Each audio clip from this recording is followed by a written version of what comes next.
এই ৰকিবুল তুই কিডাল ছিঙি আছ ই মানুহ না চোৱাৰ মই নাজানো মানুহৰ ঘৰত জন্ম লৈছে কুকুৰৰ ঘৰত জন্ম লৈছে মই নাজানো আল্লাহ জানে এতিয়া আপোনাক যদি মই চালা কওঁ আপুনি মোক ক'ব আজিও মই কম মই বিধায়ক থাকিলে এই ঘৰ বাৰী বিলাকত চব কৰিব নোৱাৰি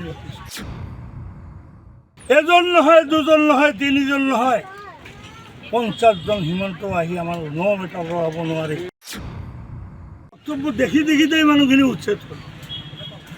কিন্তু মই বাহাদুৰি কৰে কম মোৰ দোষ নাই মোৰ দোষ ছয় মাহৰ পৰা বসন কৰে মই যদি বিধায়ক থাকিলো হয় আজিও মই কম মই বিধায়ক থাকিলে এই ঘৰ বাৰী বিলাকত চব কৰিব নোৱাৰি ইমান ৰাইজে ভক্তভোগী হোৱাৰ পিছতো এতিয়ালৈকে স্থানীয় বিধায়ক অহা নাই এতিয়া আপুনি কি ক'ব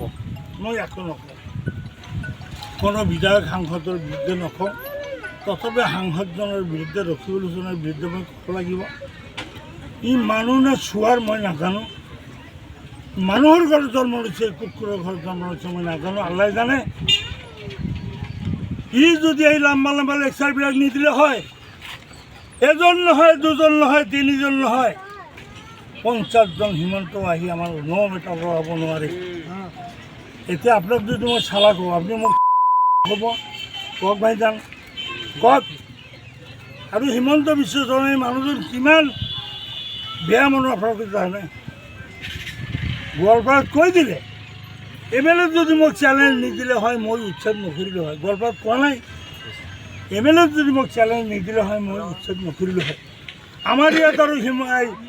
ৰকিবুল আৰু বেছি চেলেঞ্জ দিলে এজন নহয় এনেকৈ হৈছে এজন নহয় দুজন নহয় তিনিজন নহয় 50জন হিমন্ত আমাৰ ন এটা ৰ'ব নোৱাৰে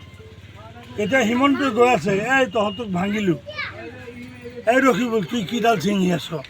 কথাটো এই ধৰণ এনেকৈ ধৰণে গৈছে ৰকিক যদি আমি MP নবনালোঁ হয় সেইকাৰণে মুৰব্বী মানুহসকলক মই অনুৰোধ কৰিছোঁ নফল নামাজ পঢ়ি আল্লাহ তাক বিচাৰ দিয়ক ৰকিবুলৰ বিৰুদ্ধে ৰকিবুলক যদি আজি আমি MP নবনালোঁ হয় ৰকিক যদি এই ফটা লেকচাৰটো নামানিলে হয় আমাৰ উচ্চত কিজন আৰু 2-4 মাহ পিছত বেছি মই এখন যিকোনো খবৰৰ বাবে যোগাযোগ কৰক 7099017330 লগতে 7099017110 নম্বৰত।